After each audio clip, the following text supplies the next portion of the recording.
Week 4 of Big Brother 27 has come and gone, and even though I was complaining that last week was a bit boring because we had a boring HOH and a very straightforward plan, this week took things up a couple different notches. Like, there was so much hecticness and drama and chaos because of all of the powers being activated and people doing absolutely abysmal things for their games, and it was just so messy, and seeing it all just absolutely crumble everywhere was purely entertaining. But how did it all break down?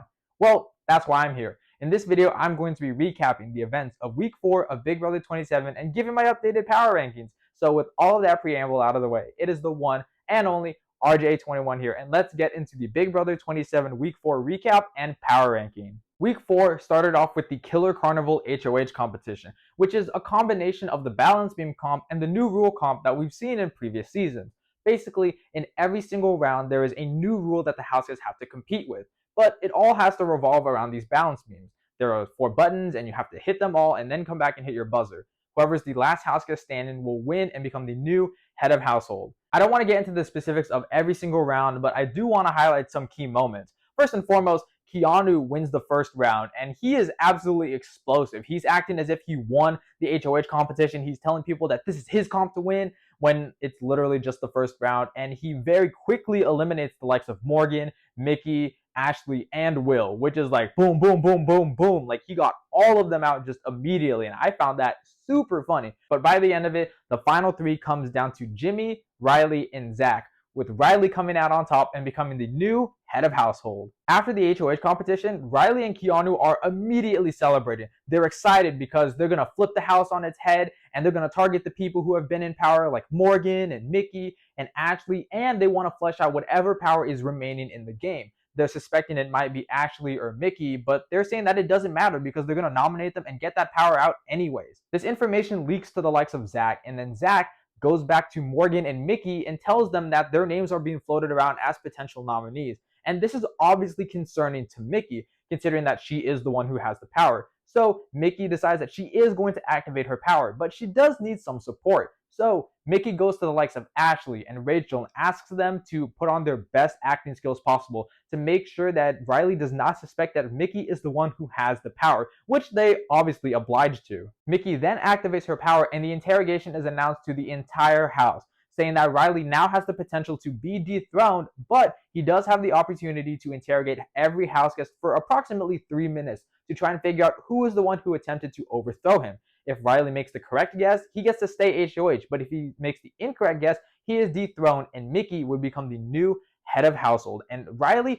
absolutely explodes. He's talking about how I just want to see my family. This is supposed to be my family time. We can totally talk this out. I won't target you, when it's like, no, Rylie, you were absolutely going to target them.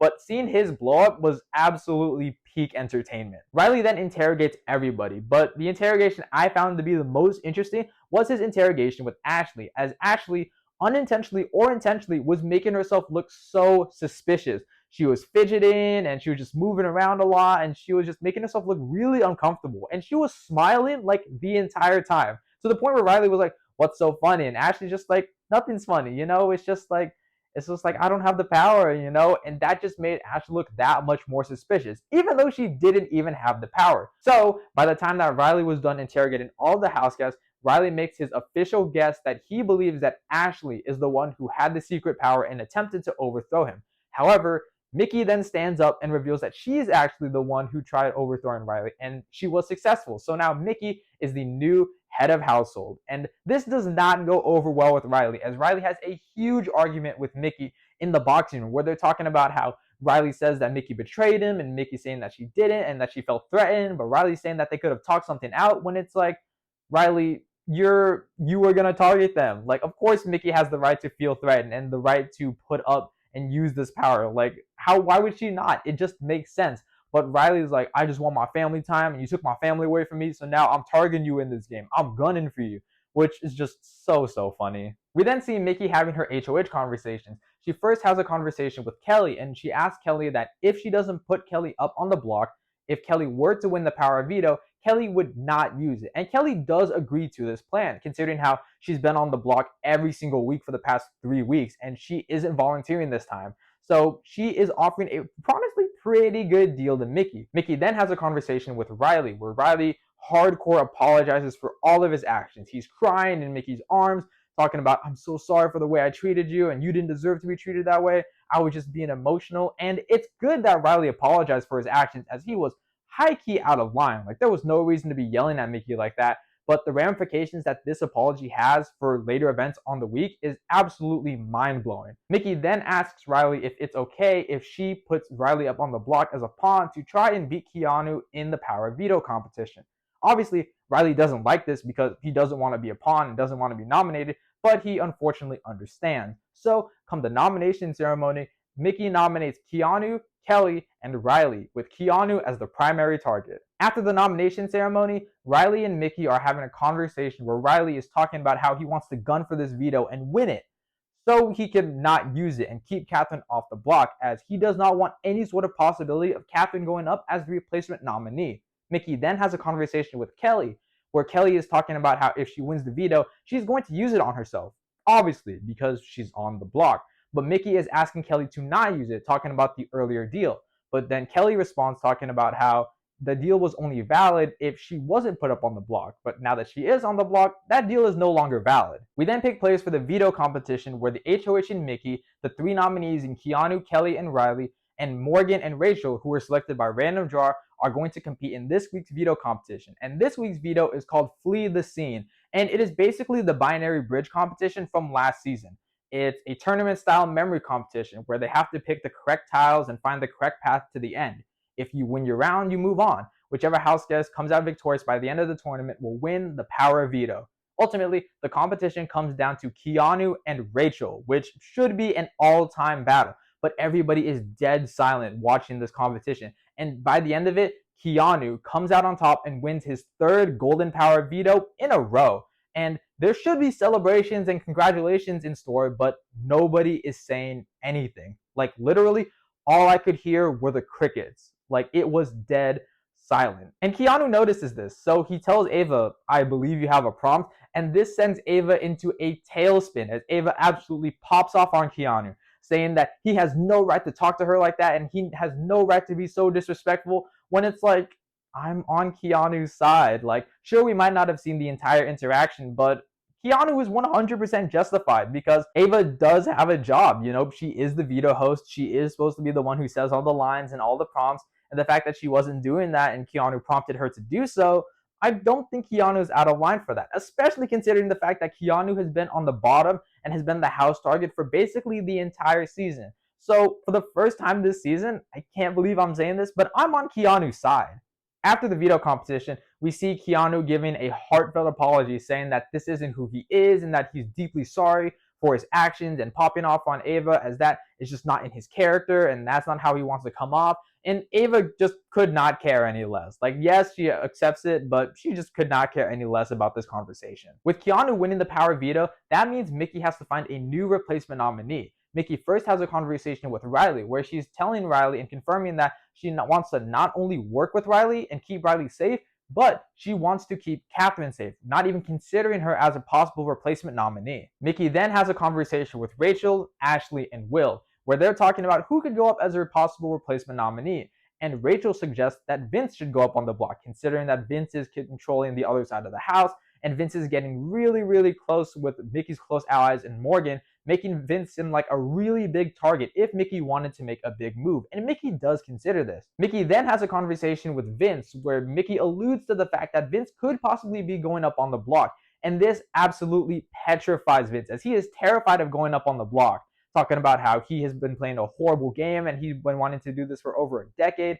and he can't go out like this. So Vince then has a conversation with Mickey alongside Morgan and Zach, where they're shifting the target from himself onto Jimmy, talking about how Jimmy has been playing both sides of the house and how he hasn't exactly been loyal to the likes of Mickey. And this gets Mickey's wheels turning, as Mickey is now starting to strongly consider Jimmy due to his seemingly unloyalness to the likes of the Triple Threat Alliance. Mickey and Morgan then have a conversation with Keanu, where Keanu confirms this information, talking about how Jimmy has been playing both sides of the house and Jimmy is trying to band people together to vote together. And this all but seals Jimmy's fate, as Mickey and Morgan deliberate one more time before deciding that Jimmy is the right replacement nominee. What makes this even messier, though, is that literally 20 minutes before the veto meeting, Mickey and Morgan decide to have a conversation with Jimmy and essentially tell him that he is going to be going up on the block.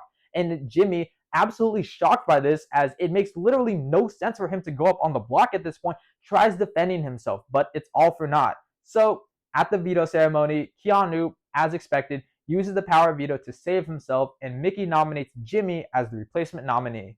After the veto ceremony, there is hardcore campaigning for Jimmy to stay from the likes of Rachel and Ashley, as they're trying to form this contingent to try and keep Jimmy in the house. They need 6 votes, and if Ashley, Rachel, Ava, and Will stick together, that is at least 4 votes, and all they need to get is 2 more. And so they're really trying to push for Jimmy to stay. We then get to the BB blockbuster, which this week is called Safe Crackers. Basically, it's one big table maze where the house guests have to maneuver a ball into 3 different numbered slots. Whoever can land all 3 of their balls into the numbered slots and hit their buzzer first will win the BB blockbuster and earn their safety. Ultimately, it was kind of close, but before we even knew it, Rylie ends up winning the BB blockbuster, earning his safety, leaving Jimmy and Kelley as the final nominees. There is some last-minute campaigning from the likes of Rachel, but ultimately, come the live vote, even though Ashley tried to change her eviction vote by a vote of 9-2, Jimmy is the 4th house guest to be evicted from the Big Brother house. I believe you have a prompt. Now it's time to get into the power rankings. At number 14, the most recently evicted house guest, we unfortunately have Jimmy, and it is a travesty losing Jimmy in the pre-jury. Like, I know a lot of us predicted that Jimmy was going to go home pre-jury because of his overall messy and chaotic gameplay, but not like this. Like, it is so devastating seeing Jimmy go home on his own allies' HOH. Like, I'm going to be talking about this a lot throughout this power ranking, but Mickey choosing to target Jimmy was an absolutely asinine move. Like, this move made no sense, and I just feel so bad for Jimmy. Like, yes, Jimmy did make a lot of mistakes, especially during his HOH, but for him to get taken out on his own allies' HOH, it is just so sad to see. I love Jimmy as a character, as a personality, as a TV figure. Like, yes, I know he did steal a lot of his lines from RuPaul's Drag Race, but who cares? It was funny and entertaining, and there's a reason those lines are iconic in the first place. So even though Jimmy was drawing inspiration and his sunglasses bit was a bit overused, it was still funny to see nonetheless, and I loved Jimmy on this season. In terms of his gameplay, it wasn't the best, but it wasn't the worst. I mean, out of all of the pre-jurors so far, I would go as far as to say that Jimmy is probably the best player out of all 4 of them. Like, yes, it's not saying a lot, but I do think Jimmy played a pretty decent game, all things considered. He was able to build a power structure around him in the likes of the triple threat and heavy hitters. He was able to make some really good allies in the likes of Rachel, who were like undyingly loyal to Jimmy. So all in all, I do think Jimmy actually played a pretty okay game, to say the least. Jimmy was definitely a out in front type of player who needed to be in control and needed to be calling the shots in order to stay comfortable. And that is obviously a huge detriment to his game, as it comes off as a bit controlling and it comes off as a bit untrustworthy and very messy. Like, nobody was really trusting Jimmy or any of his work. Despite Jimmy staying probably being good for a lot of people's games, nobody trusted Jimmy. Like, even some of Jimmy's closest allies didn't necessarily want to keep Jimmy because he's trustworthy, but more so because Jimmy is a number, except for Rachel. But that's Rachel, you know, so who can really say? All in all, I love Jimmy this season, and I'm just so disappointed to see him go. But unfortunately, he is here at number 14. In what world would I ever be a consideration to go up in your HOH, Mickey? In what world? This makes no sense. Now it's time to talk about the house guests that are actually still in the game. At number 13, the house guest I believe to be in the worst position in the house is, unfortunately, my preseason winner pick in Ashley. And this is not a week in which Ashley should have dropped on the power ranking. I mean, one of her close allies that she was working with won HOH. So you would think that somebody on the other side of the house who was a threat to Ashley was going to go home, but nope. Instead, one of Ashley's closest allies in Jimmy ends up going home. And this is obviously super bad for Ashley's game. But what makes it worse is the way in which Ashley tried to keep Jimmy in the game. Everybody knew that Ashley was closely aligned with Jimmy, but the way in which Ashley was campaigning for Jimmy to stay was just super messy. Like, even though she was saying all of the correct things that were truthful, people just didn't trust her because she seemed so all over the place and so messy, and people just didn't want to trust it. So it pushed away some of her closer allies that were supposed to be locked votes, like Will and Ava. Like, they were supposed to be locked for Jimmy to stay. But Ashley's super messy campaigning pushed them away to where they no longer really trust Ashley. And Ashley is a primary target to where if people like Vince or Morgan or Zach were to win HOH, Ashley is going to be their primary target. And Ashley most likely goes home as the numbers are not in her favor to stay. So I'm really worried for Ashley. I hope she can pull out a competition win. I hope she can win this next HOH and absolutely flip everything on its head in vengeance for Jimmy. But I just don't have that much faith in Ashley. Like, yes, I would love for her to win HOH and absolutely mess things up, especially go after those power players. But I just don't see it. And she's so messy, she can't even get her vote straight. So who knows what Ashley can do. All in all, Ashley's in a really bad position. She's getting targeted by a good chunk of the house, and not a lot of people trust her, except for her really close allies like Rachel. So I do foresee Ashley being a huge target for this short-term game, which is why I have her here at number 13. Honestly, this is a terrible move for Mickey. I don't know what she's thinking. Why target somebody who's not coming for you? This is a power move for Vince and Morgan. And honestly, they're kind of running Mickey's HOH because this is not a smart move. At number 12, I have Keanu. And for the first time this season, Keanu is not at the very, very bottom of this power ranking. Like, I feel like I need to get out like party hats and the confetti to celebrate this because this feels like a monumental occasion. I mean, he's only like one spot above the absolute bottom of this power ranking, but still, he's not at the direct bottom and not in the worst position in the house as of right now. So that's got to be something. But Keanu is still a huge house target. Like, he is still like such an easy target to where if somebody wants an easy HOH, they're just going to put up Keanu and target Keanu and force him to win another power veto to keep himself safe. And I do want to say, for the record, Keanu now holds a record. He is the first house guest in Big Brother US history to win 3 power vetoes in a row and take himself off of the block. He's the first house guest to save himself with the veto 3 times in a row, which is honestly insane. The only other time this happened is with Ashley in Big Brother Canada 3. So kudos to Keanu on that. But you would expect that Keanu winning all these competitions would gain him some sort of social capital. I mean, winning competitions is directly correlated with having power in this game, so you would think that Keanu would be able to capitalize on that and build some sort of inroads with literally anybody, but no, like, he does absolutely nothing with this. He is so bad at this game and so bad at building these connections, he can't do anything right with them. Like, while Jimmy was not a close ally to Keanu in any sense, I do think that Keanu keeping Jimmy in the game was the right move. I mean, Keanu even said it himself that keeping Jimmy is somebody that would be a shield and somebody that would not be targeting Keanu. Even though there is a lot of tension between the two of them, I don't think Jimmy would be targeting Keanu. So I do think Keanu should have kept Jimmy. But no, he was too caught up on the fact that they have this rivalry and they've been going at each other and they've been lying. And it's like, really, Keanu? When you need to keep somebody that's actually beneficial to your game, now you're against it? Like, come on, dude. What are you doing right now? So while Keanu is winning all of these competitions and has the capability to win these comps to keep himself safe, in terms of his social game, it's so bad. It's so bad, and I don't have any faith in him, which is why he's here at number 12. So my week of safety just turned into minutes of safety. Not good. At number 11, I have Kelley. And Kelley is just expendable. Like, point blank period, that's what it is. Kelley is just expendable to everybody in this house. It's been 4 weeks, and she's been nominated 4 times. So unless Kelley can win a competition to keep herself safe, Kelley is most likely going up on the block as a pawn. Now, I will say, with all of the chaos that happened in this previous week, that's definitely not as likely, considering as people want to take big shots at players like Vince and Morgan and Zach. So if somebody like Rachel were to win HOH, Kelley would be relatively safe. But if literally anybody else wins HOH, Kelley's going back up on the block as a pawn. And Kelley has nobody to blame but herself. I have no idea how many times I need to say this, but volunteering yourself as a pawn to go up on the block is never a good idea. I don't know why people think it's going to build trust and build social capital, but it does not do that at all. Like, nominating yourself and volunteering to go up on the block does nothing but sap your social capital and leave yourself vulnerable and expendable to everybody else. So I don't know why Kelley thought this was a good idea. Maybe she's just so gung-ho on wanting to be like Tucker that she just wants to keep nominating herself and volunteering every single week.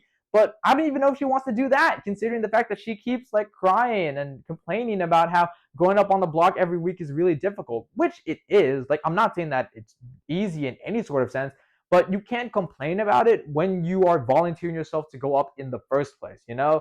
It's just really backwards logic that I can't quite get, and it just contributes to how messy of a player Kelley is in general. She is self-sabotaging in how she is just always wanting to go up on the block and always wanting to win these competitions and always depending on the blockbuster to keep herself safe, which is not a safe plan whatsoever. Like, depending on comp wins is definitely not a good sign of your game.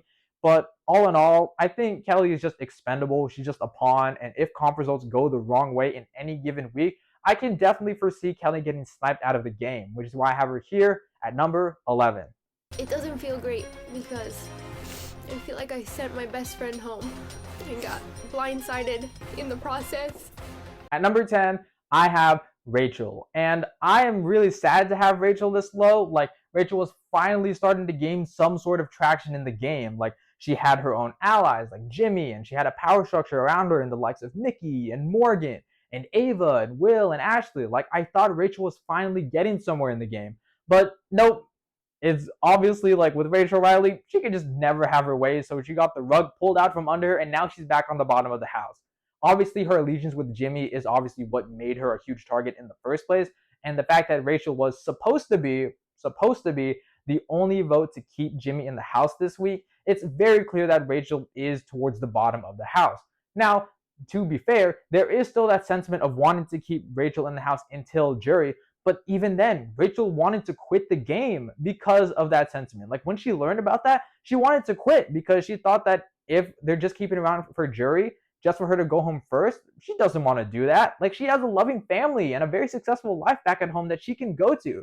So if they're just keeping her around just for her to go to jury, like, what's the point in her staying around whatsoever? So I do understand why Rachel would want to quit in that sense. But going back to her game, it's not looking good for her. Rachel needs to win at least one of these next two HOHs to create some sort of chaos in the house to flip everything in her favor, because Rachel lost basically all of her allies this week. She's practically on the bottom with Ashley scrapping with everybody else because it seems like they're the only two who aren't being manipulated by the people in power right now. So I do have faith that Rachel is going to be able to win a competition. I mean, we have seen her competition track record in the past. So I know Rachel is capable of winning a competition, but Rachel needs to win one soon, because if she doesn't, she's most likely going up on the block. And similarly to Jimmy, people are going to be frothing at the mouth wanting to take that shot at Rachel. So I am worried for Rachel, all things considered, but I do have a little bit of faith of her, which is why I have her here at number 10. Acting, well, guess what? As a matter of fact, I was one of the recurring Bikini Beach waitresses on The Bold and the Beautiful from 2010 to 2014. At number 9, I have Katherine. And first and foremost, Katherine, what are you doing? You can do so much better than Rylie. Like, are you actually falling for this showman's? Like, if she actually is falling in love with Rylie, you know what? Good for her. But it's like, Katherine, really? You can definitely find a better man than Rylie. But going back to Katherine's game, it's just a lot more of the same. Like, Katherine has just been playing super passively. Like, on paper, she was supposed to go up on the block, and the fact that she doesn't should be a huge boost to her game if she actually did anything actively to get that to happen in the first place. But nope, she doesn't. She just lets Rylie do all of the heavy lifting, and she benefits off of that as she doesn't end up on the block, which should be a huge thing for her game, but she doesn't do anything with it. Like, as long as she's not up on the block next to Rylie, and as long as they're not in a position of danger, then Katherine doesn't really care what's going on in the game, which is kind of crazy to me. Like, hello, Katherine, you should be doing something more than just depending on Rylie, because you can do so much better than Rylie. But I digress. Katherine is just not doing anything in the game as of right now. She's just been super passive lately. Like, she is keeping Rylie as a shield in front of her, which is definitely a good thing, but outside of that, she's not really building any really good inroads with anybody else. She even lost her really good connect with Lauren, as Lauren is starting to gravitate more towards the likes of Vince and Zach. And the fact that Katherine loses that connection and is just relegated to just being in a duo with Rylie is really, really bad. And I do think that Katherine is going to be up on the block sooner than she expects, which is really bad. And if Katherine doesn't win a competition, or Katherine doesn't connect with more people and stops being in this duel with Rylie, Katherine's going to be in a lot of danger, which is why I have her here at number 9. I think it's cowardly. It's really frustrating because I don't think there's any tactic behind it. It's embarrassing to witness, and I'm glad I wasn't part of it. At number 8, I have Will. And Will did nothing this week. Like, yes, he wasn't at risk of going up on the block or being nominated, but still, he did nothing. And it's pretty clear that Will is low-key kind of checked out of the game at this point. I think those 2 weeks he spent on the block absolutely sapped all of his love for the game. And he's just honestly just in a state where he's just coasting. Like, as long as Will is not in direct danger, he's not going to get that active. And it's really disappointing as Will really let his position slip this week. This was a perfect opportunity to restructure things in his favor. He could have played the middle between the likes of Mickey and Morgan and Rachel and Jimmy. He had this perfect opportunity to play the middle between the both of them. But instead, he commits his loyalty to the likes of Mickey and Morgan, which is really, really bad for him because Will is most certainly on the bottom of that. Like, yes, Mickey and Morgan independently want to protect Will, but that whole power structure does not benefit Will in any sense. So Will is obviously in a lot of danger because of that. And for some reason, he starts distancing himself from Ashley, who is one of his best allies at this point. Like, yes, I do know that they reconnect at some point throughout the latter half of the week, but Will is still keeping Ashley at an arm's length distance away from her, which is so, so bad. Like, Ashley is such a good ally for Will. Even if she's not necessarily like the best ally, she's still a good number to say the least. So Will really needed that. And the fact that he's pushing her away is so, so bad. So all in all, Will had this opportunity to play the middle of these two growing sides and had this ability to really restructure things in his favor, but he just chooses not to because he's not in any direct danger. And that's really disappointing. And that's why I have him here at number 8. What in the world? Mickey, my sister. Jimmy is a number for us. You better be making the right decision because if Jimmy comes off the block, it's going to be hell to pay. At number 7, I have Mickey. And let me tell you something. I was not expecting any of these HOHs to get any worse. I thought we already had some abysmally bad ones this season, but this takes the cake. Like, this is far and away the worst HOH reign of the entire season. Like, in what world does it make sense for Mickey to target Jimmy? Like, it just makes absolutely zero sense. Like, even if Jimmy is untrustworthy and doing shady things, Jimmy is still a number for Mickey. Like, I don't know why Mickey felt so incentivized to take this big shot at Jimmy so early on in the game. Jimmy is the type of house guest or ally that you would take out in the second half of a double eviction. Like, this is the perfect opportunity to get rid of Jimmy. But nope, instead, Mickey chooses to blow up her own game by going after Jimmy when it's like, no, what are you doing? Like, Jimmy, yes, he did some shady things, and yes, it does make him look very untrustworthy. But at the end of the day, Jimmy is still your ally and still a number. And if anything, if you don't trust him, he's still a shield in front of you. So why would you not want to keep a shield like that in front of you? Now that Jimmy's gone, if somebody like Keanu or Rylie were to win HOH, they're going to nominate Mickey, where if Jimmy was still in the game, they could have nominated Jimmy instead of Mickey. But now Mickey is putting herself in a very vulnerable state. Not to mention, she's relegating herself to the bottom of this new majority. There is this new alliance forming with the likes of Morgan and Vince and Zach and Lauren. And even though Mickey thinks she's in the part of the tight-knit group of that, she's not. She's on the bottom of that. And it doesn't seem like Mickey is recognizing that. And if she does, she's choosing to stay complicit and just go along with it because she doesn't want to admit that she was wrong or made the wrong move, which is so frustrating. Like, I loved Mickey, but I have never had an opinion tank on somebody so quickly in a single week. Like, I loved Mickey before this week on a game level, on a personal level. Like, Mickey was somebody I was actively rooting for, but after this HOH, I want her gone. Honestly, I would not be complaining if Mickey went home pre-jury at this point because what are you doing? Like, I'm just so disappointed in Mickey. This is such a bad move for her game. And the way in which she treats Jimmy throughout the latter half of the week is absolutely, like, horrible. Like, saying Jimmy is fake for being happy and celebrating Kelley's birthday. It's like, are you really doing anything and everything to try and villainize Jimmy for all of his actions because he didn't blow up after the veto ceremony? Like, what are we doing right now, Mickey? all in all, I'm just so infuriated by Mickey's gameplay this week, and the fact that she's so confidently wrong is what makes it even worse. Like, it's not even in a funny, entertaining sense where we can point and laugh at it and be like, look at this bad gameplay. Like, no, her attitude toward this whole thing and her whole gameplay is just so bad, which is why I have her here at number 7. America probably thinks I'm a bitch. It's worse things. At number 6, I have Rylie. And Rylie should not be this high. I mean, after the disastrous week he had, I would not expect to have Rylie this high, but because other people are playing so poorly, he does end up making it this high.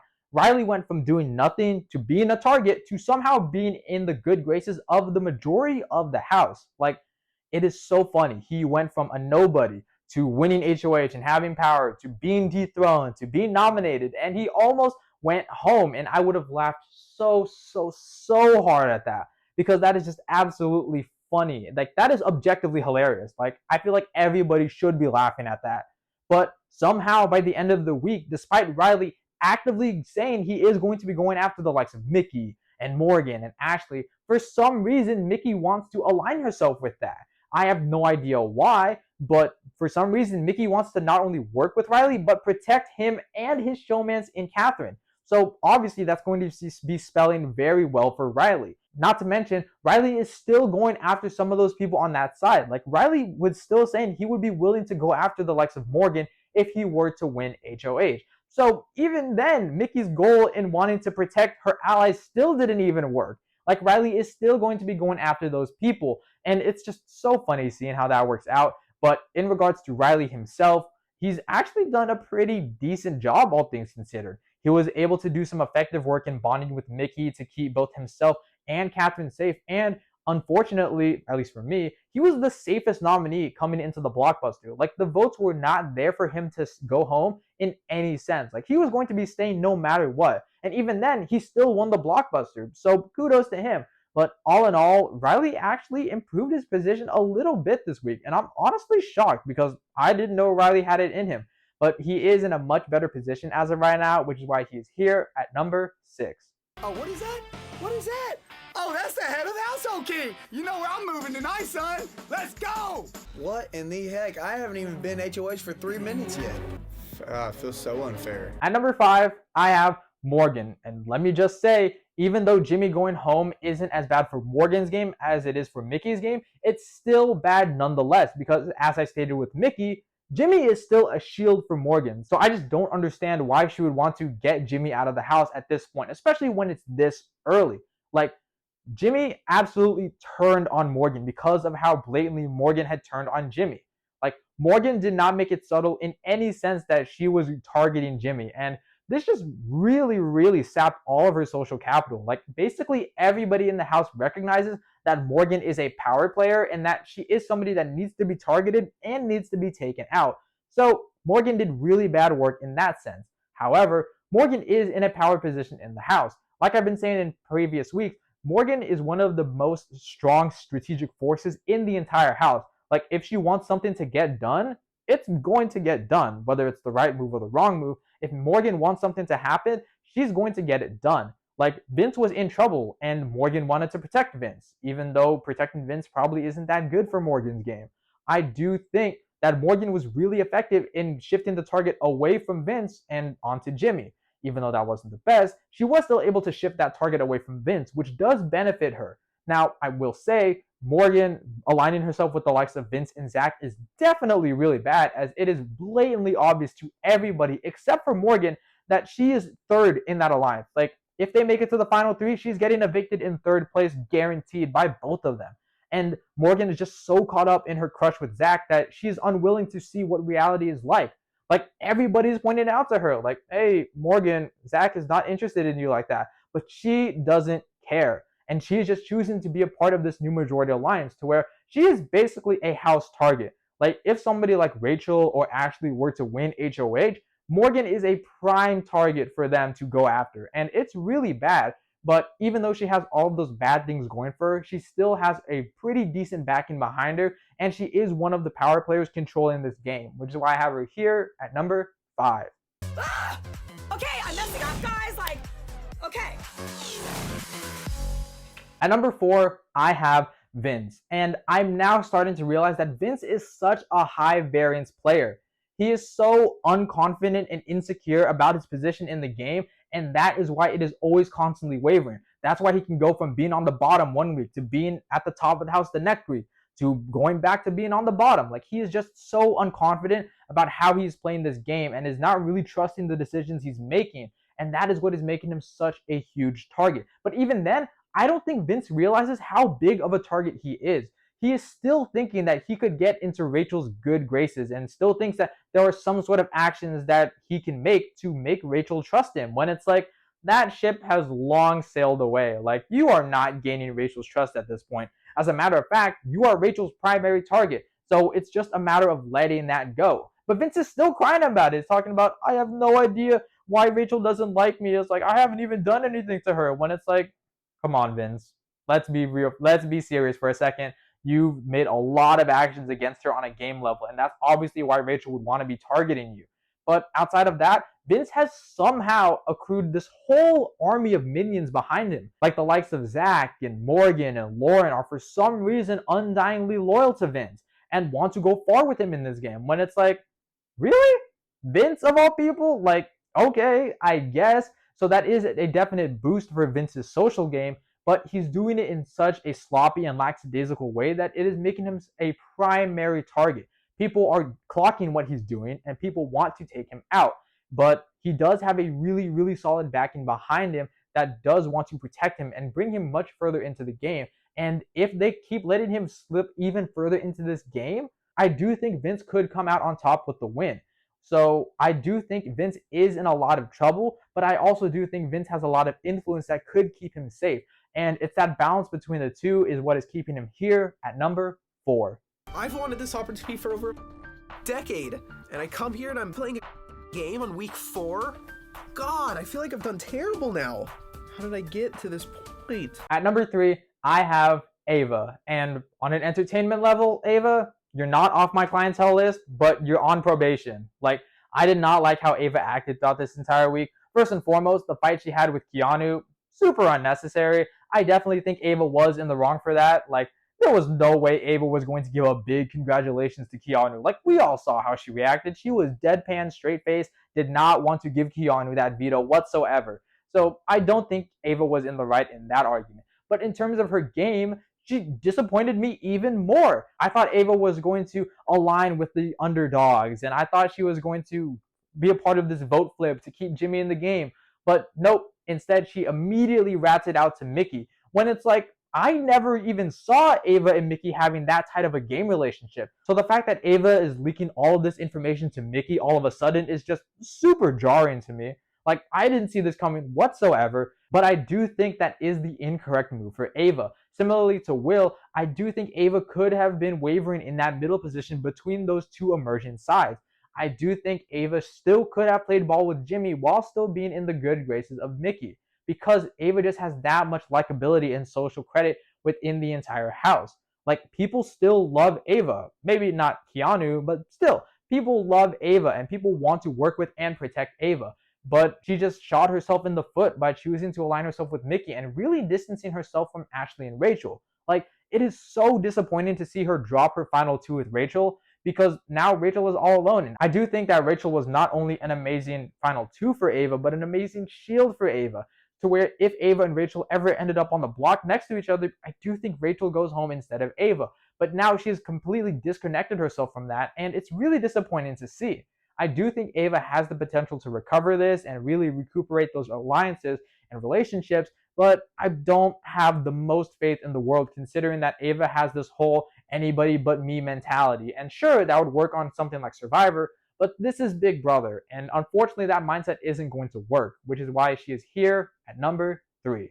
I'm not gonna take his crap, and he can't talk to me like that. And the fact that he had to be a douche to me was just completely uncalled for. At number 2, I have Lauren, and somehow she rised up here. Like, honestly, staying low-key and staying under the radar, which she is intentionally trying to do, has honestly paid off for her in dividends. Like, nobody's looking at Lauren as a target. Nobody's looking to get Lauren out of this game, because she is so low-key and so under the radar that nobody is threatened by her, which is amazing for Lauren. this definitely spells really good endgame prospects for her in terms of actually making it there. Because there are so many emerging huge targets in the house right now, like the likes of Vince and Morgan and Ashley. Like, nobody is thinking we should get Lauren out right now. Like, nobody in the house as of right now is willing to make such a safe move to where they would actually go after Lauren. So that is huge for her. Plus, the fact that the house is restructured in this way where the likes of Vince and Zach are in power, Lauren has a really good relationship with the both of them. And she is gaining all of those benefits without putting herself at risk. Like, she's a part of that new big five with herself, Vince, Zach, Mickey, and Morgan. Like, she shouldn't be a part of that alliance, especially with the likes of Mickey and Morgan, considering the fact that they don't really trust Lauren like that. But still, Lauren is a part of that new majority group, and honestly, it is paying off for her way better than the Bond ever did. Despite me liking the Bond as an alliance much more than this new five that's forming, but still, Lauren is in a great position because of this, and all of the emerging chaos and her staying underneath all of it is paying off amazingly for her. If Lauren can continue staying under the radar, I think Lauren is going to be in a great position. The only thing she needs to do is flip her perception. Like, her HOH absolutely tanked her in terms of jury respect because everybody sees her as such a passive and nothing player who isn't willing to make big moves. And that is obviously an abysmal perception to have, especially going into the jury. But if she can flip that and make people see that she actually is a real gamer, unlike someone like Morgan, I do think that Lauren is going to be in an amazing spot to win this game. And so, because I have so much faith in Lauren, I have her here at number 2. Mickey's really smart. She would be smart enough to not tell anyone and not be tempted to tell anyone. At number 1, the house guest I believe to be in the best position in the house as of week 4 is Zach. And Zach has positioned himself so well to where I truly believe he is the most well-insulated player in the entire house. He has good connections with practically everybody. And even though there are some people who are willing to target him, and the likes of Rachel and Ashley, Zach is still pretty safe. Like, he has huge shields like the likes of Morgan and Vince directly in front of him to where if he ends up on the block next to either one of them, they are going way before he ever does. Plus, if he ever does end up on the block after the veto ceremony, he has his $10,000 power to just buy his way off the block.